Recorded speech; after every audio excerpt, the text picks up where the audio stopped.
Then we get into the highway programs of New York City, New York State, New Jersey, and the various authorities in the 1920s and the early 40s.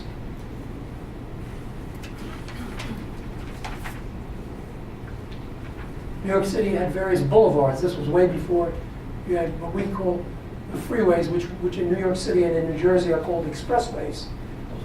Except with one exception, this is maybe ancient history, but where is it? I-80 coming through Patterson here, heading towards the George Washington Bridge, when it was being built, it was called the Bergen Freeway.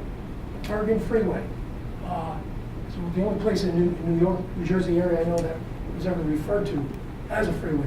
No one calls it that now, it's just I-80. And that, I mentioned the Vanderbilt Motor Parkway. Then you had what I call the early expressways, and I put expressways in quotes. Because you had, for example, what was originally called along the west side of Manhattan, the Miller Highway. Anybody knows that name? It was named after a former borough president of Manhattan. And I put the quotes on it because it had curves that weren't really curves. They were like this. They were like dog legs. And whereas it was 3 lanes in each direction, at those points it narrowed down to 2 lanes. Because it was designed by the structural engineers, not by the traffic engineers. We only had enough width. Because when you did the curve, you couldn't do it in 3 lanes on those alignments. So, eventually it literally fell down, as we know when we talk about Westway, it literally fell down. So that was one of the early roads, but it was elevated, it did have ramps on and off, so technically you might say it was an early expressway, an early freeway. Then you had, so we had that. Oh, then we have one closer to your heart here, the Pulaski Skyway. And Pulaski Skyway in, I don't have a date for that, but if you look on page 18A,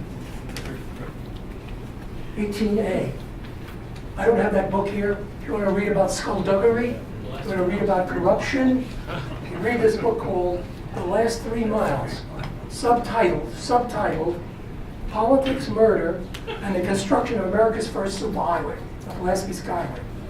And I didn't even know where Jimmy Hoffa, this is way before Jimmy Hoffa, I don't know where the heck he is. Maybe he's still buried somewhere there, I don't know. But anyway, this is a fairly recent book about the Pulaski Skyway. But that was built and still functioning. I came across it last night, a lot of the lights are out. Somebody here I can register complaints, they haven't got the lights on. Lincoln Tunnel approach, well, I went through that just now, I'm going to repeat that. That certainly was one of the first expressways, although by today's standards, substandard. For example, each roadway in which 3 lanes are flowing is 32 feet 9 inches. It's even less than 11-foot lanes, and the standard is 12-foot lanes. So, still functioning though. Then we have the, what I call by my information, the first cloverleaf was in New Jersey. It's on Route 27 in Woodbridge. It's still there. I don't know if it's still there. Maybe the state has rebuilt it since then.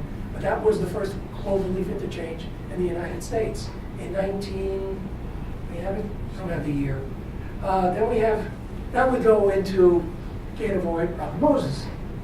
He was, I may not have all of his various titles. See, I wrote down, let's see, Chairman of the Tribal Authority, Chairman of the New York City, President or Chairman of the New York City Parks Commission, Long Island State Parks Commission, New York City Plan Commission, and others. I don't even have one. It said that he was chair or head of 11 different authorities at the same time. Housing authority. Yeah, well, I'm just talking about transportation. Yeah. And well, he was the power authority that built dams up near the St. Lawrence Seaways. But I just want to take a moment. One of the things we talked about earlier today, we were talking about successes and failures in transportation. And I was mentioning that it depends on your perspective. Now, somebody can look at all these multiple roles for Robert Moses and say, tremendous conflicts of interest. I mean, for example, he's the head of the Parks Department, and he's building as a Triborough authority, he's building the Triborough Bridge. And they intermesh. And then typically, when you have that kind of a situation, somebody from one entity has to negotiate with someone from the other entity, who's gonna pay for what?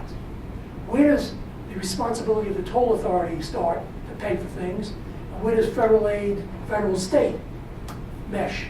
Usually it's first pre-exit, we won't get into the details.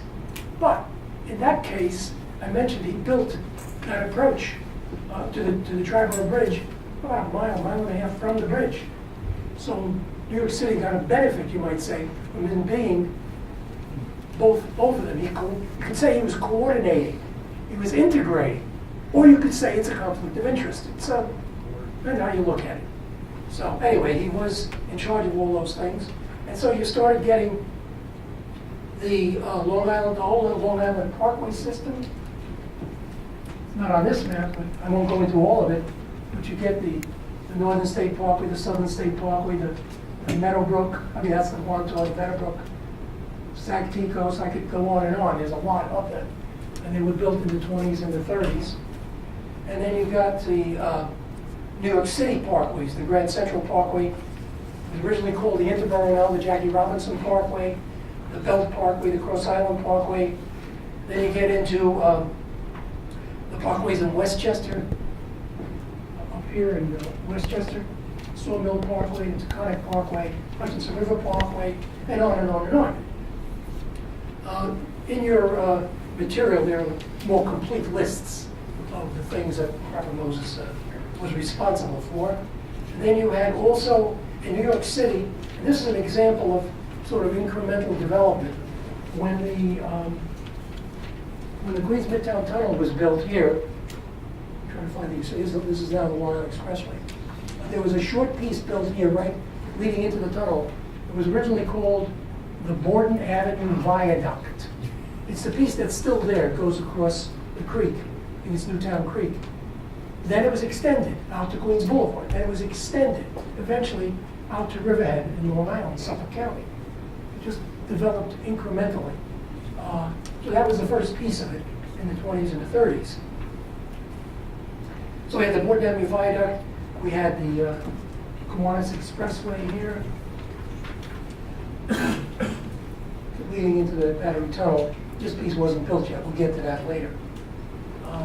So these are some of the beginnings of the system, and it also explains why some of these roads, which are now being rebuilt, if they haven't already been rebuilt, because it's so long ago, are so substandard. You go in there and you'll see the BQE is 11-foot lanes, or the Pulaski Skyway with narrow lanes. And it's from when they were built. They were very advanced for their time, but they're still functioning.